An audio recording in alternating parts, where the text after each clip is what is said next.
Okay, good evening all of you. Good evening Anvi ji. Good evening Rai sir ji. Okay, तो हमारा topic चला है नदियों के बारे में। तो आज हम पढ़ेंगे रावी नदी के बारे में। ठीक है, हमने पढ़ लिया था वैसे, रावी नदी भी पढ़ ली थी, पर इसमें थोड़ा सा डिटेल में करवाने वाली हूँ मैं आप लोगों को।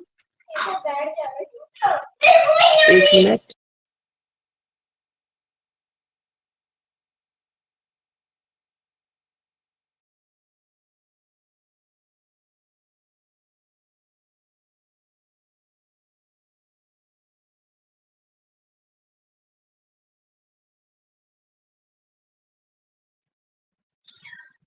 ओके, तो रावी नदी जो है, रावी नदी का जो वैदिक नाम है वो है पुरुषनी।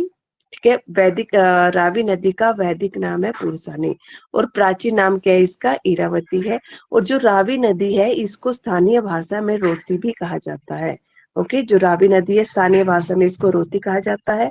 और इसका जो जल ग्रहण है, मतलब कितना जल ग्रहण करती है ये नदी, तो 5,451 किलोमीटर। अब देखिए, जो रावी नदी है इसकी लंबाई 720 किलोमीटर है, और हिमाचल प्रदेश में 158 किलोमीटर में रावी नदी बहती है।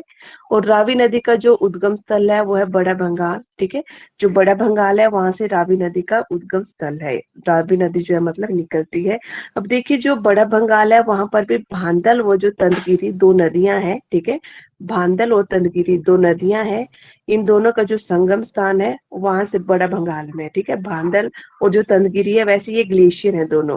इन ग्लेशियरों से नीचे आकर जो जलधाराएं निकलती है, तो बड़ा बंगाल से जो है वहां से रावी नदी का जो है उद्गम हो जाता है। और रावी नदी के किनारे जो रावी नदी है कितने जिलों में बहती है? तो जो रावी नदी है केवल दो ही जिलों में बहती है। एक तो इसमें कांगड़ा आ जाएगा, दूसरा इसमें चंबा जिला आ जाएगा। ओके, तो रावी नदी केवल हिमाचल प्रदेश में दो ही जिलों में बहती है। एक इसमें कांगड़ा जिला है, दूसरा इसमें चंबा जिला है। तो बड़ा भंगाल, अब देखिए जो बड़ा भंगाल है जहां से रावी नदी निकलती है वहां पर जो है बड़ा भंगाल जल विद्युत परियोजना भी है। ओके, और ये बड़ा भंगाल कांगड़ा में है, जो बड़ा भंगाल जल विद्युत परियोजना है। ओके, तो मैंने ऊपर भी बता दिया आप लोगों को रावी नदी का जो उद्गम स्थल है। एक तो उसमें भांदल ग्लेशियर है और दूसरा जो है तंदगिरी ग्लेशियर है। भांदल ग्लेशियर से जो जलधारा निकलती है, जो और जो तंदगिरी ग्लेशियर से जो भी जलधाराएं निकलती है, तो बड़ा भंगाल नामक स्थान पर कांगड़ा में जो है यहाँ पर रावी नदी का उद्गम हो जाता है। ओके, अब देखिए जो रावी नदी है कांगड़ा के बाद किस जिले में प्रवेश करती है? कांगड़ा के बाद ये जो चंबा जिले में प्रवेश करती है। ठीक है, और जो रावी नदी है केवल दो ही जिलों में बहती है हिमाचल प्रदेश में। एक इसमें कांगड़ा जिला है, दूसरा इसमें चंबा जिला है। ठीक है, ओके, तो जो रावी नदी है, रावी नदी के बाईं ओर एक होली नामक स्थान है चंबा में। रावी नदी के किनारे दाएं बाईं ओर चंबा में होली नामक स्थान बसा हुआ है, और इसी में जो है होली जल विद्युत परियोजना है। ठीक है, तो जो होली जल विद्युत परियोजना है ये भी किस नदी में है? चंबा नदी में है। सॉरी, होली जल विद्युत परियोजना चंबा में है, और किस नदी में है? ये रावी नदी में है। और 3 मेगावाट की परियोजना है, एक छोटी सी परियोजना है ये। ओके, नेक्स्ट आ जाए, नेक्स्ट जो है मणिमहेश झील। तो मणिमहेश झील आप लोगों को पता है कहाँ पर है? चंबा में है। ठीक है, तो जो मणिमहेश झील है चंबा में, वहां से जो है बुद्धिल धारा, इसको बुद्धिल धारा भी कहा जाता है, बुद्धिल धारा का उद्गम होता है। और ये जो बुद्धिल धारा मतलब धारा एक नाला टाइप आता है, ये एक छोटी सी नदी टाइप है, नाला टाइप है ये, जो कि मणिमहेश झील से निकलती है ये। और ये भी रावी की सहायक नदी है। ओके, क्योंकि सहायक नदियों से क्वेश्चन बनता है कि रावी की सहायक नदियां कौन कौन सी है। तो एक तो बुद्धिल धारा हो गई, जिसको कि बुद्धिल धारा भी कहीं मतलब अलग अलग हिसाब से लिखा है। यहाँ पे जैसे बुद्धिल लिखा है, कई बुकों में बुड्ढिल धारा लिखा गया होता है इसको। ठीक है, तो जो बुड्ढिल धारा है ये मणिमहेश झील चंबा से निकलती है, और ये रावी की सहायक नदी है। ओके, ओके, नेक्स्ट जो खड़ा मुख के पास बुड्ढिल धारा रावी नदी में मिलती है। तो चंबा में ही खड़ा मुख नाम का एक स्थान है। ओके, चंबा में खड़ा मुख नाम का एक स्थान है, वहीं पर जो है बुड्ढिल धारा रावी नदी में मिल जाती है। और जो कुगती खड्ड वो मणिमेश खड्ड, देखिए जो कुगती खड्ड है और जो मणिमेश खड्ड है, ठीक है, का जो है हडसन नामक स्थान पर संगम होता है। अब देखिए जो कुगती खड्ड है, मणिमेश खड्ड है, ये भी जो है रावी नदी की सहायक धाराओं में आ जाएगी। ठीक है, रावी नदी की सहायक नदियों में आ जाएंगी, ये भी कुगती खड्ड है, मणिमहेश खड्ड है। अब ये जो कुगती खड्ड है और ये जो मणिमहेश खड्ड है ये मिलती है हडसर नामक स्थान पर, ठीक है। हडसर नामक स्थान पर जो है कुगती खड्ड और मणिमहेश खड्ड का मिलन हो जाता है और वहीं से जो है बुड्डल खड्ड का उद्गम हो जाता है, ठीक है। अब देखिए मणिमहेश झील से निकलती है ये धाराएं, फिर यहाँ से जो है कुगती खड्ड निकली, मणिमहेश खड्ड निकली, तो हडसर स्थान पर मिल गई, तो जो है बुड्डल खड्ड का उद्गम वहां से हो गया। ओके, नेक्स्ट है भरमौर शहर। अब देखिए ये क्वेश्चन भी एग्जाम में बहुत बार पूछा जाता है कि जो भरमौर शहर है वो किस नदी के किनारे स्थित है। तो एक तो आप लोगों को पता ही है भरमौर शहर कहाँ पर है।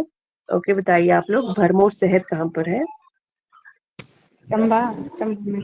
चंबा में है, चंबा डिस्ट्रिक्ट में है, ठीक है। और भरमौर शहर जो है किस नदी के किनारे बसा हुआ है, तो रावी नदी के किनारे बसा हुआ है, ठीक है। और जो कुगती खड्ड है ऊपर भी मैंने बता दिया कुगती खड्ड। अब देखिए कुगती नाम से हमने ग्लेशियर भी पढ़े थे पीछे, जब हमने ग्लेशियर वाला चैप्टर किया था वहां पे हमने कुगती ग्लेशियर भी पढ़ा था, ठीक है। तो जो ग्लेशियर है वहीं से कुगती खड्ड भी निकलती है, ठीक है। और ये चंबा में जो है रावी की सहायक नदी है। ओके, एक मिनट नेक्स्ट में शेयर कर लेती हूँ।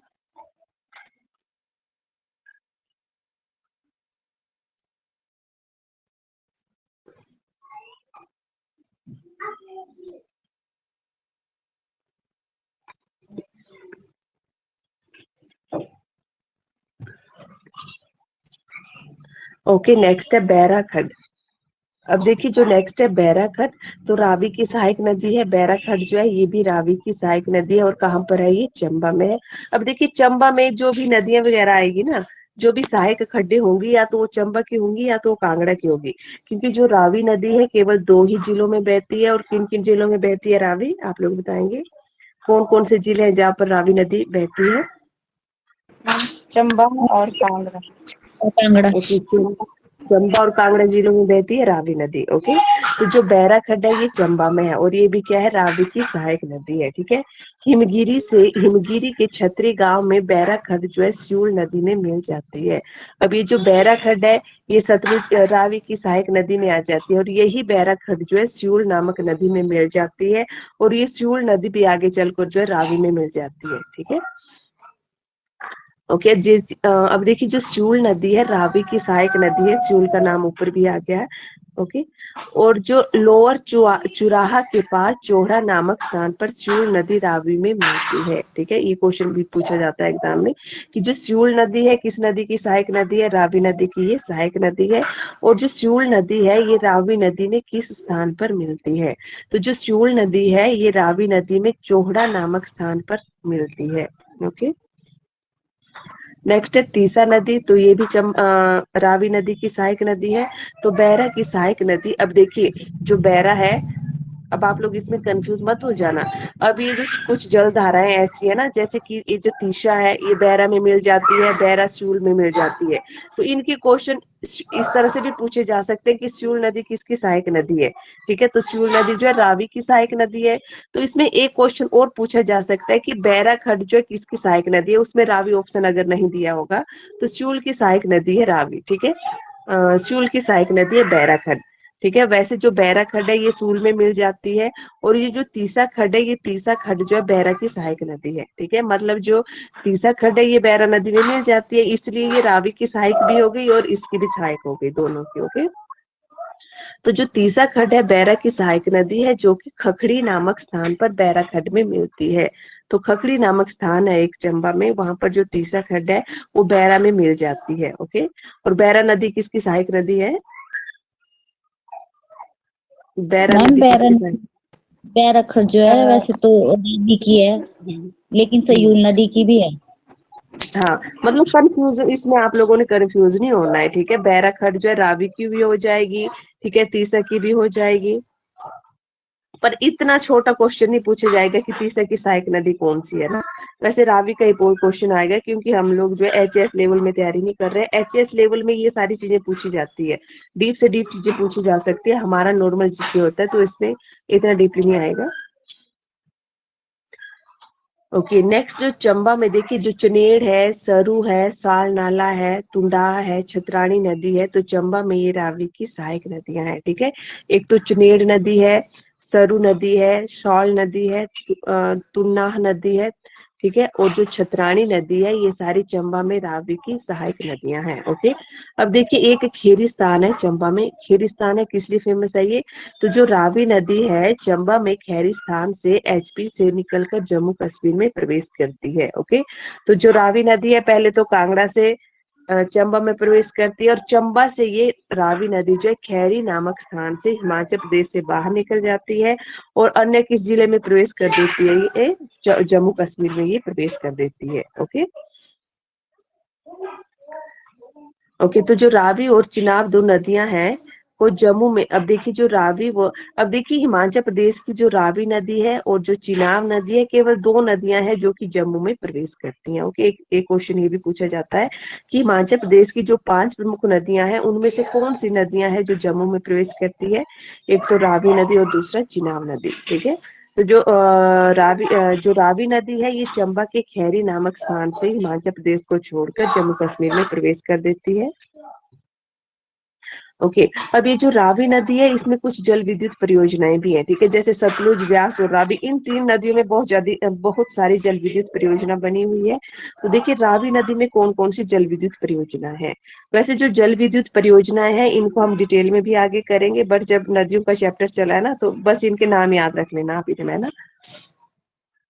ओके, तो देखिए जो सियूल जल विद्युत परियोजना है ये भी चंबा में है, हडसर है चंबा में है, भरमौर जल विद्युत परियोजना चंबा में है। हिब्रा बहुत बार एग्जाम में आता है कि हिब्रा जल विद्युत परियोजना जो है किस नदी में है? तो जो हिब्रा जल विद्युत परियोजना है ये भी किस नदी में है? रावी नदी में है। और नेक्स्ट है होली जल विद्युत परियोजना। तो होली जल विद्युत परियोजना भी किस नदी पर है? रावी नदी में है। ओके, अब जो चमेरा 1 है और चमेरा 2 बहुत बार एग्जाम में क्वेश्चन आता है, चमेरा 1 कितने मेगावाट की है? ठीक है, चमेरा 2 कितने मेगावाट की है? चमेरा 1 जो है किस नदी पर है और किस जिले में है? तो जो चमेरा जल विद्युत परियोजना है ये रावी नदी पर है। चमेरा 2 जल विद्युत परियोजना भी रावी नदी पर है। मछेत्री जल विद्युत परियोजना रावी नदी पर है, और जो कुठेर जल विद्युत परियोजना है ये भी रावी नदी पर है। ओके ओके, नेक्स्ट मैं शेयर कर लेती हूँ।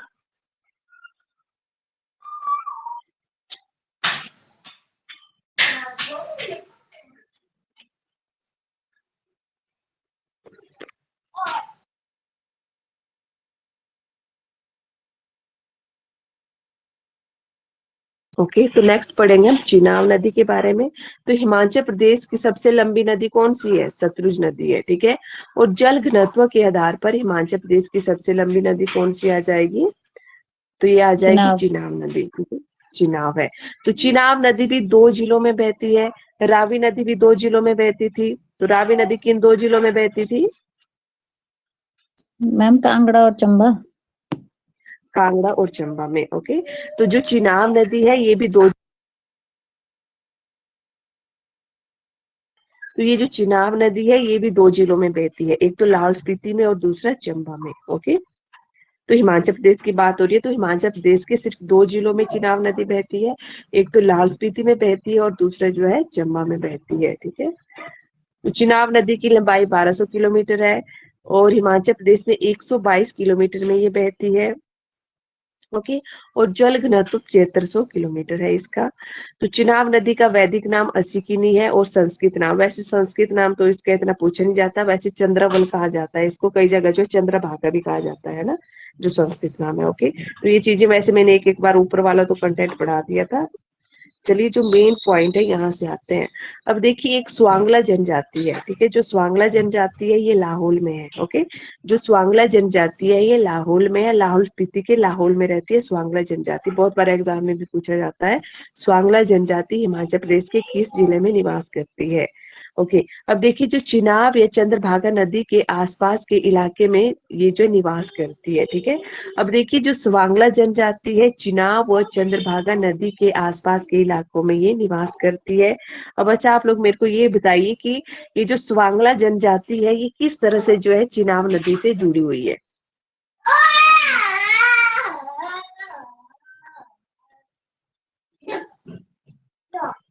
अब देखिए ये किस जुड़ी हुई है, क्योंकि जो स्वांगला जनजाति है चिनाब नदी के आसपास बहती है, ये सॉरी बहती जाति कोई बहा रही हूँ मैं, बहती नहीं है, रहती है ये। ओके, जो स्वांगला जनजाति है ये जो है चिनाब नदी, ठीक है, के आसपास रहती है, और जो चंद्रभागा नदियां हैं जो चंद्रभागा नदियों का संगम स्थल है वहां से किस नदी का उद्गम हुआ है?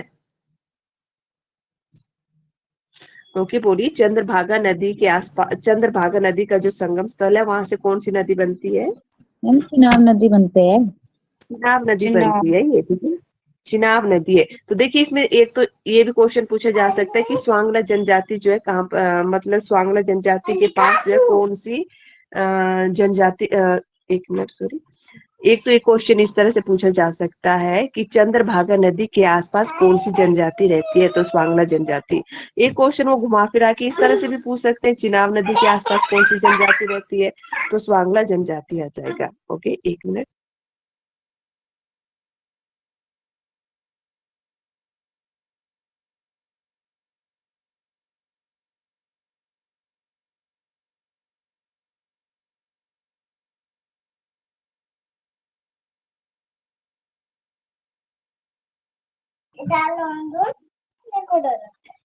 ओके, अब देखिए जो बारालाचा दर्रा है, जो बारालाचा दर्रा है, अब देखिए चिनाब नदी के बारे में हम लोग पढ़ रहे हैं, ठीक है?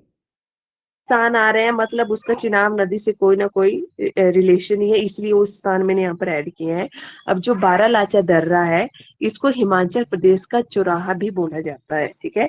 जो बारालाचा दर्रा है इसको हिमाचल प्रदेश का चौराहा भी बोला जाता है। इसको चौराहा इसीलिए बोला जाता है क्योंकि ये 4 स्थान है उसके रास्ते को जोड़ता है ये।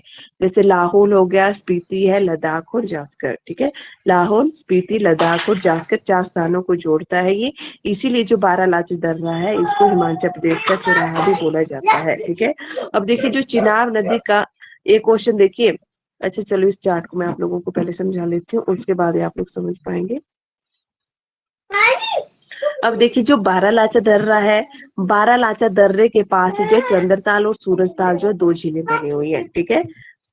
1 मिनट।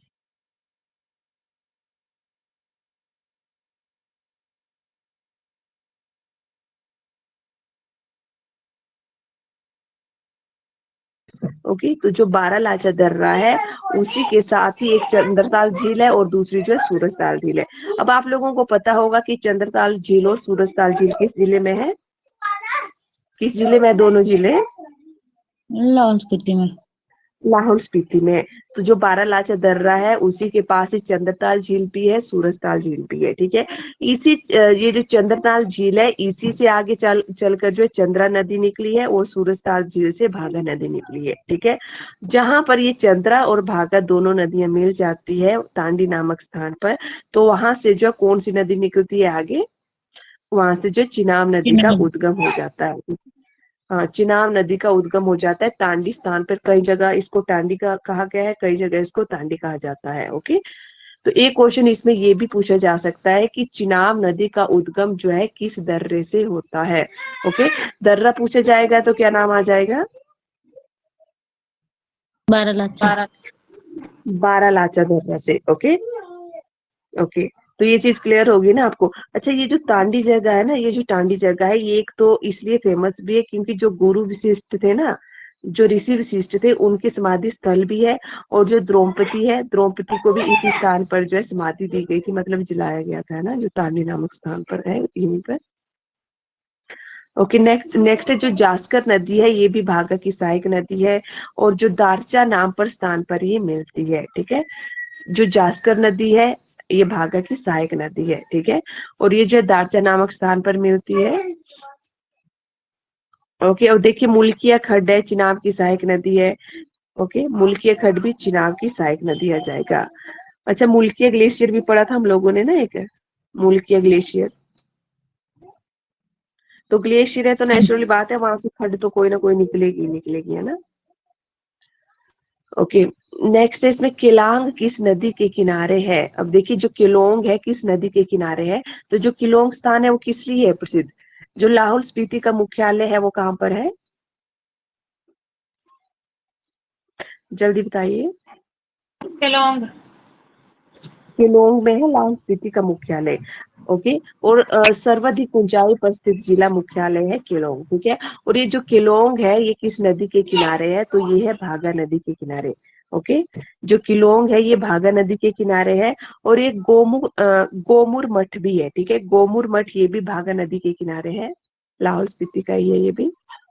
ओके, नेक्स्ट है कोकसर मठ। तो जो कोकसर मठ है ये चंद्रा नदी के किनारे है। करोगे ओके, जो कोकसर मठ है ये चंद्रा नदी के किनारे है, ठीक है। और जो सिसु मठ है ये भी चंद्रा नदी के किनारे है। और जो गोंधला किला है ये भी जो है चंद्रा नदी के किनारे। गोंधला किला भी पूछा जाता है, सिसु मठ भी पूछा जाता है एग्जाम में, कोकसर मठ ये भी एग्जाम में पूछा जाता है। ओके, कोकसर मठ हो गया, सिसु मठ हो गया, और गोंधला किला कहाँ पर है, ये चंद्रा नदी के किनारे हो गए। ओके, और चंद्र और भागा किसकी सहायक नदियां हो गई? चिनाब की। चिनाब की सहायक नदियां हो गई। ओके ओके, नेक्स्ट मैं शेयर कर लेती हूँ।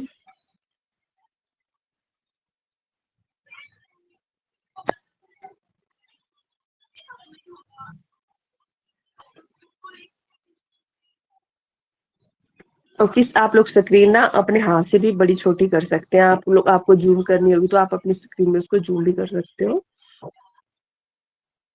ओके, नेक्स्ट है थिरोट जल विद्युत परियोजना। तो जो थिरोट जल विद्युत परियोजना है ये लाहौल स्पीति में है और चिनाब नदी पर है, ठीक है। थिरोट जल विद्युत परियोजना लाहौल स्पीति में है और चिनाब नदी पर है, और 4.5 मेगावाट की ये जल विद्युत परियोजना है। ओके ओके, अब एक उदयपुर नगर है। उदयपुर नगर क्यों प्रसिद्ध है? जो त्रिलोकीनाथ मंदिर है उसके लिए उदयपुर जो है प्रसिद्ध है, ठीक है। और जो मियार नदी है ये उदयपुर में चिनाब नदी से मिल जाती है। तो मियार जो है चिनाब नदी की सहायक नदी है, और उदयपुर में जो है ये चिनाब नदी में मिल जाती है, ठीक है। और तवी नदी, सेंचु नाला, ये भी सारे क्या है, चिनाब नदी की सहायक नदियां हैं। नेक्स्ट है चंबा। तो चिनाब नदी चंबा में भुजिंद से प्रवेश करती है, ठीक है। तो जो चिनाब नदी है ये चंबा में भुजिंद से प्रवेश करती है और संसारी नाले को छोड़कर ये कश्मीर में प्रवेश करती है। ओके, तो ये क्वेश्चन भी आप बहुत बार आप लोगों ने देखा होगा, एग्जाम में आता है कि जो है चिनाब नदी चंबा में किस स्थान से प्रवेश करती है। तो चिनाब नदी जो है चंबा में भुजिंद नामक स्थान से प्रवेश करती है, तथा जो संसारी नाले से छोड़कर ये जम्मू कश्मीर में प्रवेश करती है चिनाब नदी। ओके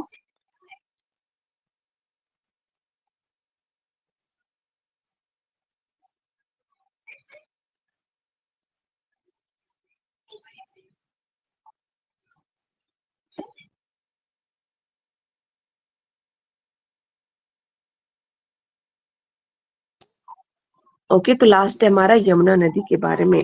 तो यमुना नदी के बारे में मैंने आप लोगों को पहले भी बता दिया था। वैदिक नाम क्या है, संस्कृत नाम क्या है, लंबाई कितनी है, हिमाचल में कितने इसमें बहती है ये, ठीक है। इसका जल घनत्व कितना है, तो आप लोगों ने वो चीज वहां से देख लेनी है। यहाँ मैंने बस इसको शॉर्ट फॉर्म में लिख दिया है। तो जो यमुना नदी है इसका वैदिक नाम जो है कालिंदी है, ठीक है। इसका उद्गम स्थल जो है उत्तराखंड में जो कालिंदी पर्वत है, यमुनोत्री से इसका उद्गम स्थल है। और जो कुलिंद जनजाति है, ठीक है, जो कुलिंद जनजाति है किस नदी के किनारे बसी हुई है, तो यमुना नदी के किनारे बसी हुई है, ठीक है। कुलिंद जनजाति किस नदी के किनारे बसी है? यमुना नदी के किनारे बसी हुई है ये। और जो कुलिंद जनजाति है कुछ ये सिरमौर में भी है, और ये कुछ जो है शिमला जिले में भी रहते हैं कुलिंद जनजाति वाले लोग। ओके, नेक्स्ट है यमुना नदी का जो पौराणिक संबंध है ये किस देवता से है? तो जो यमुना नदी है उसका जो पौराणिक संबंध है ये सूर्य देवता से है। और यमुना का हिमाचल प्रदेश में प्रवेश खोदरी मांजरी से, जो सिरमौर में है वहां से होता है, ठीक है। तो देखिए यमुना वैसे कहाँ से निकल, एक क्वेश्चन ये भी आता है कि हिमाचल की कौन सी नदी है जो दूसरे राज्य से निकलती है, तो कौन सी नदी हो जाएगी? यमुना। यमुना। यमुना नदी हो जाएगी, ठीक है। तो जो यमुना नदी है जब ये उत्तराखंड के बाद, यमुनोत्री के बाद जब ये हिमाचल में आती है, तो ये जो खोदरी मांजरी से हिमाचल प्रदेश में प्रवेश करती है, ठीक है। और हिमाचल प्रदेश में ये 22 किलोमीटर बहती है, और एकमात्र सिरमौर जिले में ही बहती है यमुना नदी, ठीक है। यमुना नदी उत्तराखंड से आती है, सिरमौर जिले में प्रवेश करती है और वहीं से ये बाहर हो जाती है। ओके, तो एकमात्र हिमाचल प्रदेश में ये सिरमौर जिले में ही बहती है। और हिमाचल प्रदेश की एक ऐसी नदी तो नहीं बोल सकते इसको, पर हिमाचल प्रदेश की नदी जो कि दूसरे राज्य से बहती हुई आती है, ठीक है, हिमाचल में। तो ताजे वाला स्थान से हिमाचल प्रदेश से निकल कर ये हरियाणा में चली जाती है, ठीक है। तो ताजे वाला स्थान से हिमाचल प्रदेश से ये निकल जाती है और हरियाणा में उसके बाद ये प्रवेश करती है। अब देखिए जो यमुना नदी है ये उत्तराखंड से आती है, उत्तराखंड के बाद ये खोदरी मांजरी सिरमौर में प्रवेश करती है, और वहां से ये फिर कहाँ चली जाती है, हरियाणा में चली जाती है। ओके ओके, तो लास्ट इमेज है, उसको शेयर कर लेते हो।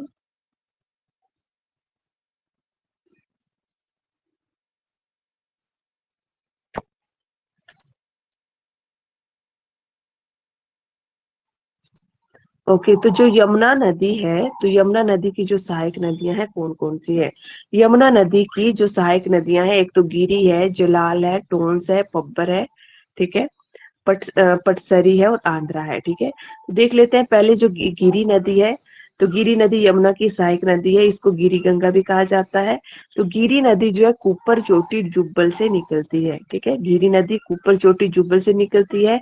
यह पोंटा के मोकामपुर के पास यमुना नदी में मिल जाती है, ठीक है, मोकामपुर है पोंटा में, वहां पर ये यमुना नदी में मिल जाती है। जलाल, अश्वनी इसकी सहायक नदियां हैं। अब देखिए जो यमुना नदी की सहायक नदियां है ना, वहां से भी ज्यादा क्वेश्चन बनते हैं। जैसे कई बार पूछा जाता है कि गिरी नदी किस चोटी से निकलती है, ठीक है, तो कुप्पर चोटी से निकलती है, ठीक है। और कई बार ये भी पूछ लिया जाता है कि जलाल और अश्वनी किसकी सहायक नदी है, उसमें गिरी ऑप्शन होगा, तो गिरी नदी की होगी, ठीक है। और जो अश्वनी खड्ड है, ये साधु पुल सोलन के पास गिरी नदी में मिल जाती है। नेक्स्ट है जो जलाल नदी है, जलाल गिरी की सहायक नदी है, जो नेही डार्टी से निकलकर ददाहू के पास गिरी नदी में मिलती है और बागथन जलाल नदी के किनारे स्थित है, ठीक है। जो बागथन स्थान है ये जलाल नदी के किनारे स्थित है। नेक्स्ट है टोंस नदी। तो जो टोंस नदी है ये रूपिन और सुपिन नदियों के संगम नैनतार से निकलती है, ओके। तो टोंस नदी, रूपिन और सुपिन, अब रूपिन सुपिन घाटी कहाँ है आप लोगों को पता होना चाहिए, मैंने करवा दिया है। तो जो टोंस नदी है रूपिन और सुपिन नदियों के संगम नैतवार से निकलती है और टोंस नदी सहस्त्रधारा खोदरी मांजरी के पास यमुना नदी में मिल जाती है, ओके। और पब्बर नदी टोंस की सहायक नदी है, ओके, पब्बर नदी जो है टोंस की सहायक नदी है। अब जो पब्बर नदी है टोंस की सहायक नदी है पब्बर, और चंद्रनाहन झील से निकलती है। तो आप लोग मुझे बताएंगे कि चंद्रनाहन झील जो है किस जिले में है? शिमला में। शिमला में है। शिमला। और जो पब्बर नदी है ये भी कहाँ से निकलती है? ये भी कहाँ से निकलती है? कौन सी वाली मैम? पब्बर नदी, पब्बर नदी ये भी शिमला की ही है, शिमला में से ही जाती है।